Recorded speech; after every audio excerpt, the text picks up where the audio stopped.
ছিল না আম্মার কাছে গিয়া বলবেন হে গো আম্মা জান আম্মাকে কি শুনে কি দেন গো প্রাণ বাঁচাই আম্মা বলবে কে গো তুমি আমি চিনি না দুনিয়াতে আমার বিয়া হইছে না দুনিয়াতে আমার শাদি হইছে না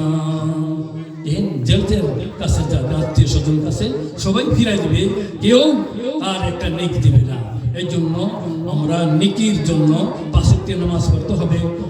মা বোনদেরকে বলছি ভাইদেরকে বলছি আমরা পাঁচ ওয়াক্ত নামাজ জামাতের সহিত আদায় করবেন তাহলে দুনিয়াতে শান্তি লাগবে এবং আখিরাতেও আল্লাহ তাআলা শান্তিময় করে দিবেন। আমি যাহা কিছু